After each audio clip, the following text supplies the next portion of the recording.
그는 마지막 순간까지도 서윤을 향해 저주를 퍼부었지만 서윤은 그를 원망 어린 눈으로 보지 않았다.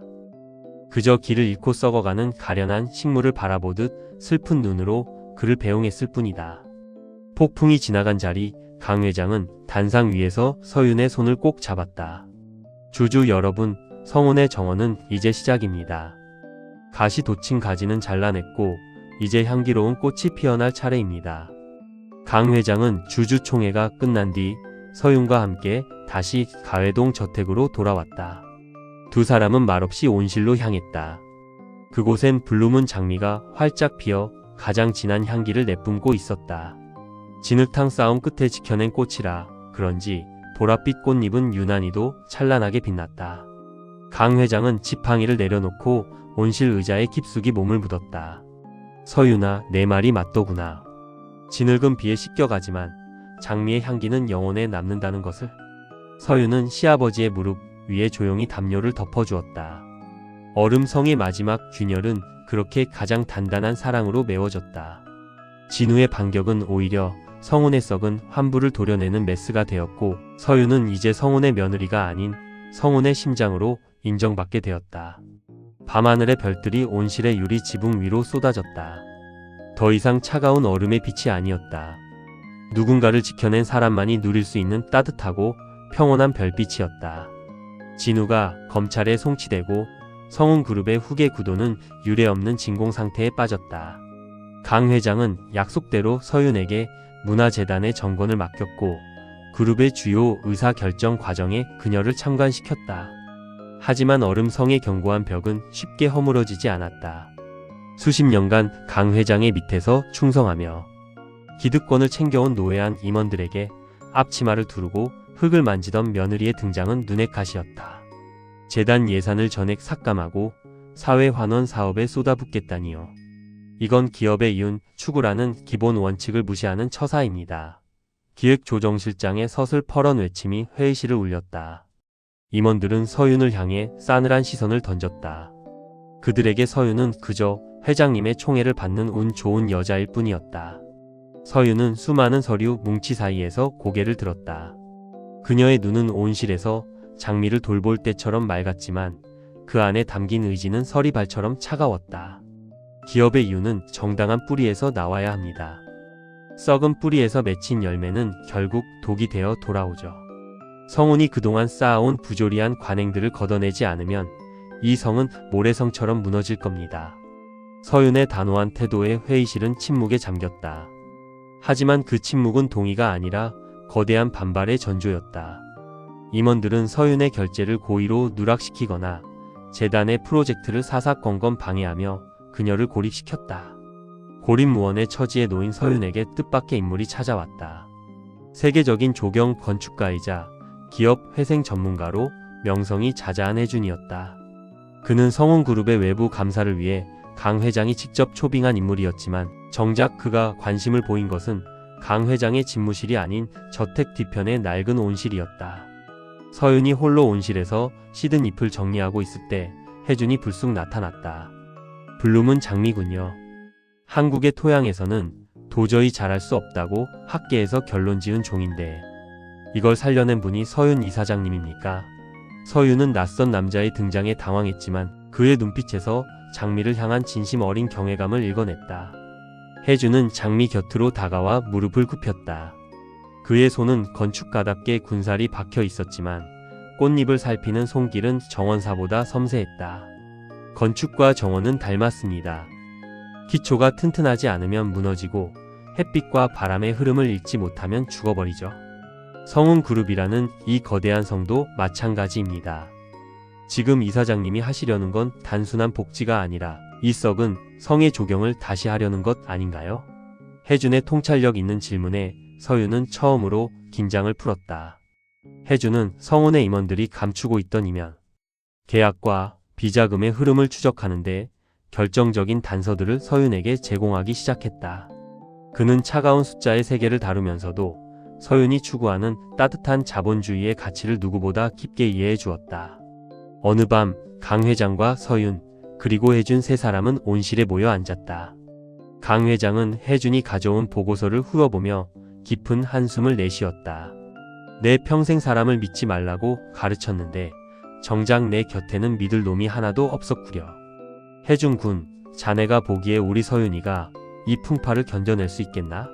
혜준은 서윤을 바라보며 나직하게 대답했다. 이사장님은 이미 불루문 장미를 피워내셨습니다. 불가능을 가능케 하는 힘은 권력이 아니라 끈기와 진심에서 나오죠. 저는 그저 이 장미가 더 넓은 들판으로 뻗어나갈 수 있도록 지지대를 세워줄 뿐입니다. 서윤은 혜준의 지지 아래 대담한 개혁을 단행했다. 성운의 계열사 중 환경오염이 심각하거나 노동 착취 의혹이 있는 곳들을 과감히 정리하고 그 자리에 친환경 에너지와 문화, 예술이 결합된 성운 에코파크 조성 사업을 발표했다. 임원들은 거세게 반발했지만 혜준이 폭로한 그들의 비리 자료 앞에 무릎을 꿇을 수밖에 없었다. 하지만 평화는 잠시였다. 감옥에 있는 진우가 자신의 남은 지분을 해외 사모펀드인 블랙스톤에 넘기려 한다는 첩보가 들어왔다. 만약 지분이 넘어가면 성운그룹은 해외 자본에 잠식당하고 서윤이 일구어온 모든 개혁은 수포로 돌아갈 위기였다. 진우 그놈이 끝까지 제 집을 팔아먹으려 드는구나. 강 회장의 분노가 온실의 유리를 흔들었다. 서윤은 강 회장의 손을 꼭 잡았다. 아버님, 이번엔 우리가 먼저 공격해야 합니다. 성운의 가치를 돈으로 매기는 자들에게 우리가 가진 시간과 진심의 가치가 얼마나 무거운지 보여줘야 해요. 혜준은 서윤의 곁에서 새로운 전략을 짜기 시작했다. 그것은 주식시장에서의 싸움이 아니라 성운의 제품을 사랑하는 소비자들과 시민들의 마음을 움직이는 가치투자 작전이었다. 서윤은 온실에서 피어난 장미의 향기를 담은 화장품과 문화상품들을 재단을 통해 런칭하며 성운의 이미지를 탐욕의 기업에서 치유의 기업으로 완벽하게 탈바꿈시켰다. 폭풍 전야의 고요함 속에서 서윤과 혜준은 온실에 마주 앉았다. 겁나지 않나요, 서윤씨? 이 싸움에서 지면 모든 걸 잃을 텐데. 혜준의 물음에 서윤은 장미 봉오리를 어루만지며 대답했다. 저는 이미 한번 잃어본 사람이에요. 남편도 지위도 꿈도요. 하지만 흙 속에서 다시 시작하는 법을 배웠죠. 잃는 게 두려운 건 욕심이 남았을 때뿐이에요. 저는 지키고 싶을 뿐입니다. 아버님의 남은 생과 이 푸른 장미의 향기를요. 혜준은 서윤의 맑은 눈을 보며 자신도 모르게 손을 뻗어 그녀의 뺨에 묻은 흙을 닦아주었다. 얼음성의 차가운 복도에서는 결코 일어날 수 없던 가장 따뜻하고 정직한 위로의 손길이었다. 두 사람의 그림자가 온실 바닥에서 하나로 겹쳐졌다. 그것은 새로운 전쟁을 앞둔 두 전사의 맹세이자 잿더미 위에서 피어날 새로운 희망의 노래였다. 해외 사모펀드 블랙스톤의 습격은 소리 없이 그러나 치명적으로 시작되었다. 그들은 진우로부터 넘겨받은 지분을 발판 삼아 시장에 유통되는 성운그룹의 주식을 무차별적으로 빨아들였다. 주가는 비정상적으로 치솟았고 탐욕에 눈이 먼 투자자들은 서윤이 일구어온 가치, 경영보다는 당장 눈앞의 시세 차익에 열광했다. 강 회장의 집무실에는 매일같이 경고음이 울려 퍼졌고 성운의 심장부는 다시금 차가운 숫자의 전쟁터로 변모했다. 블랙스톤의 한국 대표로 나선 이는 냉혈한으로 정평이 난 케인조였다. 그는 강 회장을 찾아와 단도직입적으로 요구했다. 서윤 이사장을 해임하고 에코파크 사업을 백지화하십시오. 기업은 돈을 버는 기계이지 꽃이나 심는 놀이터가 아닙니다. 거부하신다면 성운을 조각내어 팔아치우겠습니다. 강 회장은 분노로 지팡이를 내리쳤지만 자본의 거대한 물결 앞에서 노사자의 포효는 공허하게 메아리칠 뿐이었다. 주주총회를 일주일 앞둔 밤, 온실은 폭풍 전야의 고요함에 휩싸였다. 서윤은 혜준과 함께 블랙스톤의 자금 출처를 추적하던 중 충격적인 사실을 발견했다. 블랙스톤의 배후의 진우가 빼돌린 비자금뿐만 아니라 성운그룹 내부의 핵심 임원들이 결탁한 거대한 카르텔이 존재한다는 증거였다. 이사장님, 이건 단순한 경영권 싸움이 아닙니다. 그들은 성운을 무너뜨려 자신들의 죄를 덮으려 하고 있어요. 우리가 가진 증거를 터뜨려야 합니다. 혜준의 목소리에는 긴박함이 서려 있었다. 하지만 서윤은 창밖의 어둠을 응시하며 생각에 잠겼다. 증거를 터뜨리는 순간 성운의 신뢰도는 바닥으로 추락할 것이고 강 회장이 평생 일궈온 명예 또한 흙탕물에 젖게 될 것이었다. 그녀는 장미의 뿌리를 어루만지며 속삭였다. 가장 단단한 지지대는 밖에서 세우는 게 아니라 안에서 자라나야 하는 법이죠. 서윤은 혜준에게 블랙스톤의 배후 세력들을 하나둘씩 직접 찾아가 설득하고 협상할 비밀 장부를 준비해달라고 부탁했다. 그것은 폭로가 아닌 포용과 경고를 동시에 담은 서윤만의 정원사식 전략이었다. 그러나 궁지에 몰린 쥐는 고양이를 무는 법이었다. 구치소에 수감 중이던 진우는 변호사를 통해 마지막 악행을 지시했다. 서윤만 사라진다면 강 회장은 무너질 것이고 블랙스톤이 성운을 장악하는 속도는 더 빨라질 것이라는 계산이었다. 사건은 서윤이 혜준과의 미팅을 마치고 저택으로 돌아오던 길에 터졌다. 숲길 어귀에서 정체불명의 차량이 서윤의 차를 가로막았다. 진우의 사주를 받은 이들은 서윤을 납치하려 시도했고 거친 몸싸움 과정에서 서윤은 가파른 경사면 아래로 굴러떨어졌다. 차가운 빗줄기가 쏟아지는 밤이었다. 이사장님, 서윤씨. 뒤늦게 현장에 도착한 혜준의 비명이 빗소리에 묻혔다. 서윤은 의식을 잃어가는 와중에도 품 안에 USB 서류 뭉치를 꽉 쥐었다. 그것은 성운을 살릴 마지막 씨앗이었다. 머리에서 흘러내린 선혈이 빗물과 섞여 바닥으로 번졌고 그녀의 손끝은 차가운 흙바닥을 긁으며 멈췄다. 성운의 본가, 온실 속의 불루문 장미가 갑자기 불어닥친 돌풍에 꽃잎 하나를 떨구었다. 강 회장은 가슴을 움켜쥐며 자리에서 일어났다. 본능적인 불길함이 그의 노고를 휘감았다. 서윤아, 서윤아. 서윤은 인근 병원 응급실로 긴급 압송되었다. 생명이 위독한 상태였다.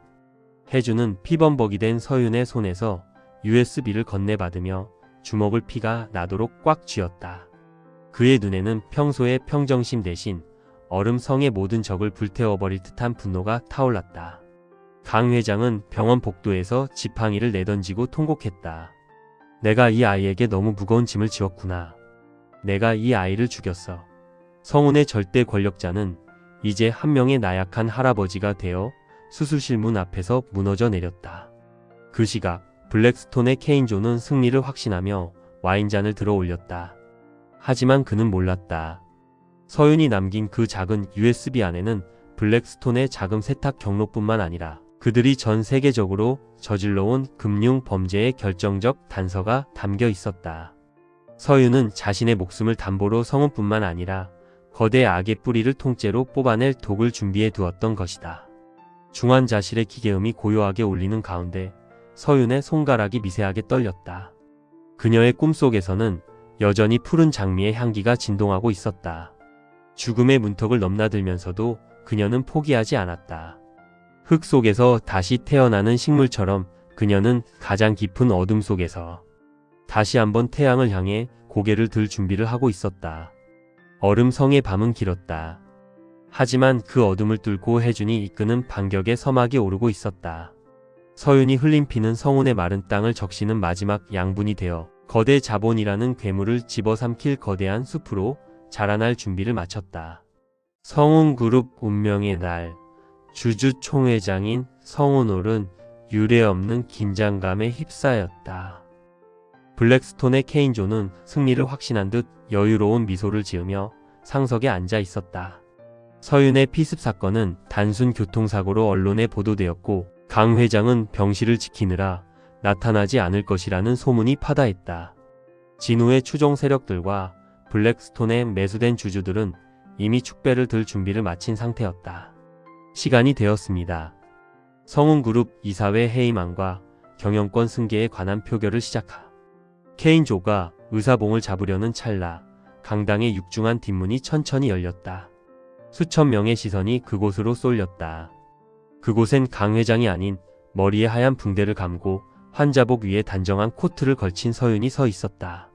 그녀는 휠체어에 앉아 있었지만 그 눈빛만큼은 수술실의 조명보다 날카롭게 빛나고 있었다. 혜준이 서윤의 휠체어를 밀며 단상 앞으로 나아갔다. 장내에는 찬물을 끼얹은 듯한 정적이 흘렀다. 케인조의 안색이 순식간에 흑빛으로 변했다. 죽은 줄 알았던 혹은 최소한 일어나지 못할 것이라 믿었던 정원사의 귀환이었다. 의사봉을 내려놓으시죠, 조 대표님. 아직 주인이 오지 않았는데 손님이 안방을 차지해서야 되겠습니까? 서윤의 목소리는 낮았지만 마이크를 통하지 않고도 강당 전체에 묵직하게 울려 퍼졌다. 그녀는 혜준의 부축을 받아 힘겹게 자리에서 일어났다. 다리가 떨리고 통증이 엄습했지만 그녀는 지팡이 하나의 의지에 똑바로 섰다. 여러분은 지금 성운을 돈으로 사고 파는 장터로 만들려 하고 있습니다. 하지만 기업은 숫자로만 이루어진 기계가 아닙니다. 여기 계신 수만 명의 노동자의 땀방울과 성운을 믿고 제품을 선택해준 국민들의 신뢰가 뿌리입니다. 블랙스톤이 투입한 자금이 어디서 왔는지 그 더러운 뿌리를 공개하겠습니다. 서윤이 신호를 보내자 강당의 거대한 화면에 혜준과 서윤이 목숨을 걸고 찾아낸 자료들이 투사되었다. 그것은 단순한 회계 장부가 아니었다. 블랙스톤이 진호의 비자금을 세탁해주기 위해 해외 유령회사를 이용한 정황, 그리고 그 과정에서 발생한 불법 리베이트 내역이 실시간으로 흐르는 타임라인처럼 명백하게 드러났다. 이것이 당신들이 말하는 효율적인 경영입니까? 타인의 삶을 짓밟고 일궈낸 부정한 자본으로 성운의 지붕을 덮으려 합니까? 케인조는 당황하며 보안 요원들을 불렀지만 그들보다 먼저 움직인 것은 혜준이 미리 연락해둔 검찰 수사관들이었다.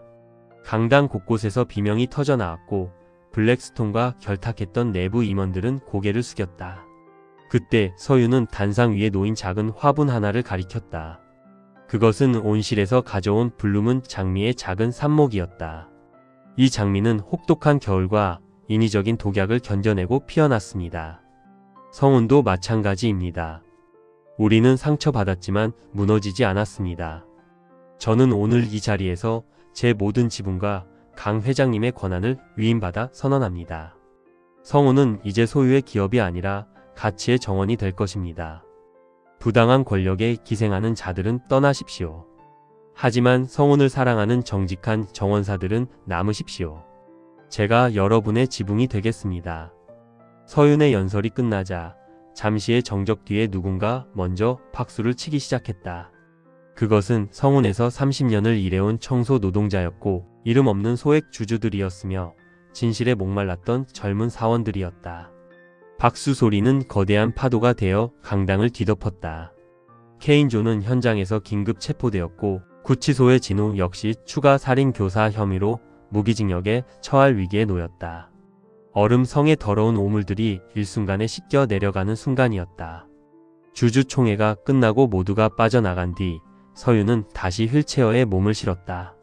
온몸에 힘이 빠져나갔지만 마음만은 깃털처럼 가벼웠다. 혜준은 말없이 그녀의 어깨에 자신의 재킷을 덮어주었다. 고생 많았습니다, 서윤씨. 당신이 정말 성운의 가장 단단한 기둥이었어요.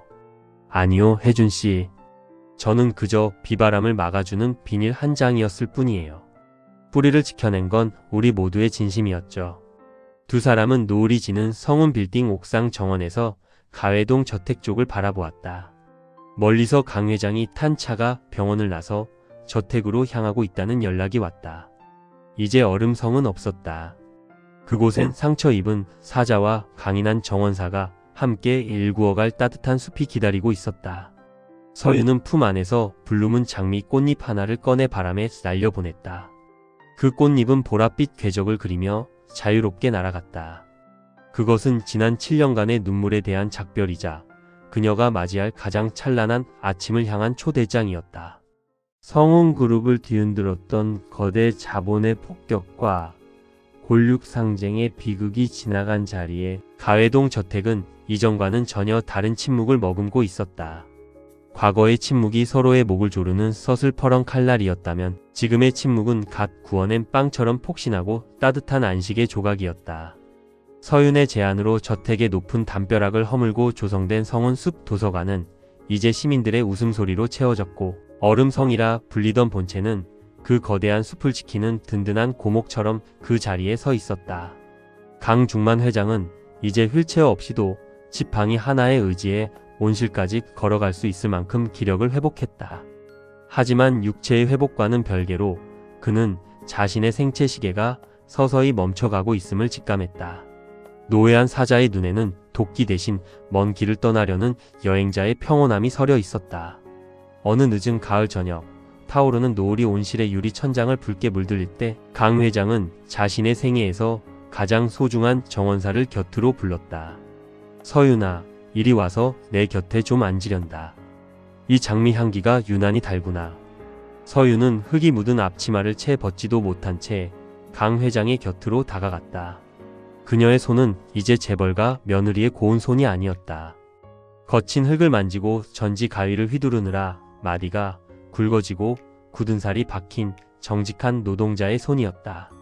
강 회장은 그 투박한 손을 자신의 떨리는 손으로 가만히 덮었다. 아버님, 오늘 노을이 정말 예쁘죠?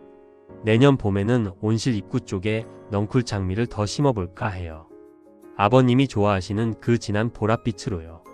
서윤은 애써 밝은 목소리로 내년의 계획을 이야기했지만 강 회장의 손에서 전해지는 미세한 온기의 변화를 느낄 수 있었다. 그것은 서서히 식어가는 화로의 마지막 불꽃 같은 느낌이었다. 강 회장은 인자한 미소를 지으며 서윤의 얼굴을 찬찬히 뜯어보았다. 내년이라. 그래, 참으로 좋은 계획이구나. 하지만 서윤아, 나는 이제 내년의 꽃보다는 내 어미가 심어둔 그 해의 꽃들이 더 그립구나. 7년 전 내가 이 낡은 온실 열쇠를 달라고 했을 때 나는 내가 내 재산을 노리는 줄로만 알았다. 내 평생 사람을 돈의 액수로만 계산해 왔으니 내 진심을 읽어낼 눈이 없었던 게지. 강 회장은 잠시 숨을 고르며 온실 가득 피어난 블루문 장미를 바라보았다. 푸르스름한 보랏빛 꽃잎들은 저녁 노을을 받아 기묘하고도 숭고한 빛을 내뿜고 있었다. 너는 내게 며느리가 아니라 내 썩어빠진 영혼을 도려내고 새살을 돋게 해준 의사였다. 성훈이라는 이름으로 수많은 사람을 짓밟고 올라간 내 죄를 너는 이 작은 온실 안에서 묵묵히 기도로 씻어주었어. 서윤아, 고맙다. 덕분에 나는 죽어서 내 어미를 만날 때 적어도 부끄러운 손으로 그 사람을 잡지는 않게 되었구나. 강 회장의 눈가에 맺힌 눈물이 주름진 뺨을 타고 흘러 서윤의 손등에 떨어졌다. 평생 단 한 번도 누구에게 무릎 굽히거나 사과하지 않았던 철혈의 경영자가 생의 마지막 문턱에서 오직 한 사람에게 가장 깊은 참회와 감사를 전하고 있었다. 서윤은 강 회장의 품에 고개를 묻고 소리 없이 울었다. 그녀에게 강 회장은 한때 자신을 옥죄던 공포의 대상이었으나 이제는 세상에 단 하나뿐인 지독하게 외롭고도 다정한 아버지였다. 강 회장은 서윤의 머리를 쓰다듬으며 품속 깊은 곳에서 낡은 열쇠 꾸러미 하나와 작은 편지 봉투를 꺼냈다. 이건 성훈의 비자금 열쇠도 금고 열쇠도 아니다. 내가 은퇴 후 조용히 가꾸려 했던 작은 섬의 정원 열쇠란다. 그곳엔 내가 좋아하는 수국과 라벤더가 지천으로 피어있지. 해준 군과 함께 가서 그곳을 너희만의 낙원으로 만들어라. 그리고 이 편지는 진우 그 못난 놈이 형기를 마치고 나오거든 전해주거라. 아비가 마지막으로 주는 벌이자 선물이라고. 강 회장의 목소리는 점점 작아졌지만 그 안의 울림은 온실 전체를 가득 채울 만큼 웅장했다. 그는 서윤의 어깨에 기댄 채 천천히 눈을 감았다. 유리 천장 너머로 첫 별이 돋아나고 있었다. 얼음성의 주인이자 한때 도시를 호령하던 사자는 그렇게 자신이 가장 사랑했던 며느리의 품 안에서 가장 평온한 장미 향기를 맡으며 영원한 잠에 들었다. 강 회장의 장례식은 화려한 화환이나 정치가들의 조사 대신 수천 권의 책과 화분들로 채워졌다. 서윤은 시아버지의 유지를 받들어 성훈그룹의 모든 지분을 공익재단으로 출연하고 전문 경영인 체제를 확립했다. 그녀는 이제 회장님이나 이사님이 아닌 그저 정원사 서윤으로 불리기를 원했다. 장례식을 마치고 몇 달 뒤 서윤은 혜준과 함께 강 회장이 남긴 섬의 정원을 찾았다. 그곳은 인간의 손길이 닿지 않은 듯 순수하고 아름다운 생명력이 넘치는 곳이었다. 혜준은 서윤의 곁에 서서 멀리 펼쳐진 바다를 바라보았다. 서윤씨, 회장님이 남기신 건 이 땅뿐만이 아니에요. 누군가를 진심으로 믿고 지켜주는 것이 얼마나 큰 기적인지 우리에게 증명해 주신 거죠. 혜준은 서윤의 손을 조용히 잡았다. 두 사람의 손가락 사이로 바닷바람이 스쳐 지나갔다. 서윤은 강 회장이 진우에게 남긴 편지를 떠올렸다. 그 안에는 이런 문장이 적혀 있었다. 돈은 성을 쌓지만 사랑은 숲을 만든다. 내가 무너뜨린 성 대신 서윤이가 일군 숲에서 너의 남은 생을 속죄하며 살거라. 서윤은 바다를 향해 나직하게 읊조렸다. 아버님, 이제 더 이상 춥지 않으시죠? 가회동의 온실 속 블루문 장미는 이제 전 세계로 퍼져나가 치유의 상징이 되었다. 얼음 성의 기억은 모두 녹아내려 대지를 적시는 양분이 되었고 그 자리에는 지지 않는 마음의 정원이 끝없이 펼쳐지고 있었다. 서윤은 이제 안다. 진정한 부유함은 얼마나 많은 것을 가졌느냐가 아니라 얼마나 많은 꽃을 피워냈느냐에 달려있다는 것을. 밤하늘의 보름달이 정원을 비추었다. 7년 전 비참하게 이혼 서류를 받던 며느리는 이제 온 세상을 품는 대지의 어머니가 되어 있었다. 정원사 서윤의 인생은 이제 막 가장 아름다운 전성기를 향해 꽃망울을 터뜨리고 있었다.